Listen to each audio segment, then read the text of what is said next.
Now, starting with lecture 3, we have earlier studied about the microbial growth in food. These microbial growth are somewhat necessary also. It may cause harm also, but somehow they were useful also. In lecture 2, we had already studied about it, and here it is. What are the factors that affect the microbial growth in food? The factors that affect the microbial growth in food can be intrinsic factor or it may be extrinsic factor too. Intrinsic factor are nutrient, pH, buffer capacity, redox potential, water activity, antimicrobial constituents, and the extrinsic factor are relative avidity, temperature of storage, gaseous atmosphere presence, or activities of other organism. Now we are here to know what are the intrinsic factors that affect the microbial growth. The first intrinsic factor that affect the microbial growth are the nutrient content. Nutrient content is a major source of nitrogen, water, vitamin, and mineral. Example, since we know that the nutrients are mainly helpful for the storage of energy, nitrogen, water, vitamin, and mineral. Example are saccharolytic microorganism. They grow well on cereals using carbohydrate as carbon source.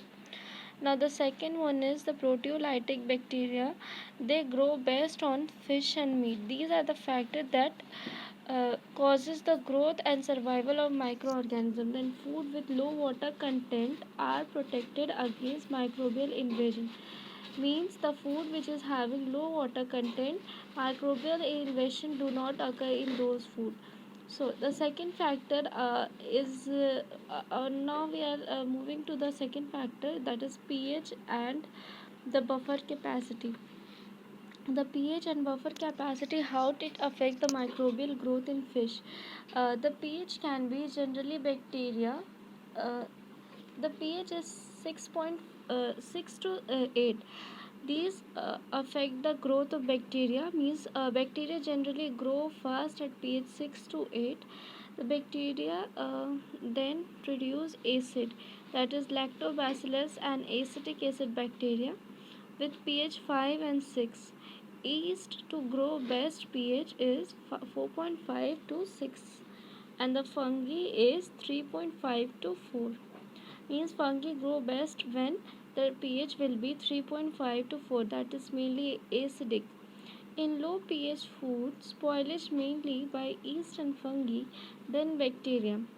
Means if it is low pH food, then spoilage can be mainly because of yeast and fungi, not because of bacteria, because bacteria mainly grows at pH 6 to 8. That's why pH of 6.5 to 7.5 favors the bacterial growth. Now acetic acid and lactic acid, the acetic acid and lactic acid are low pH, so it restricts the microbial growth. Means the microbial growth won't occur if there is acetic acid and lactic acid because of its low pH.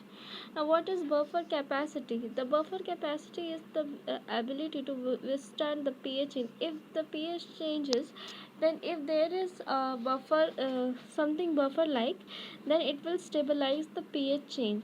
For example, the decarboxylation of amino acid releases amines, which increases surrounding pH.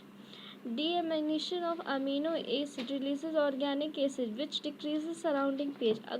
When decarboxylation will occur, then it will increase the pH of any substance because it releases the amines. That's why decarboxylation of amino acid increases pH.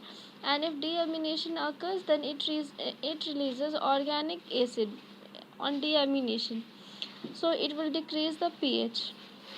Thus, protein rich food and meat have better buffer capacity than the carbohydrate rich food, because protein rich food undergo deamination of amino acid, so it will cause decrease in surrounding pH, but carbohydrate rich food causes decarboxylation, so increases the pH. What are the moisture content? Moisture content are the water activity. Here water activity is the ratio of vapor pressure of water in the substrate and upon vapor pressure of solvent, that is pure water. Water activity are uh, they are connected with the relative humidity. Relative humidity is equal to the water activity into 100. So this was the lecture number 3. Now we will further proceed to lecture number 4, I think, in the next class.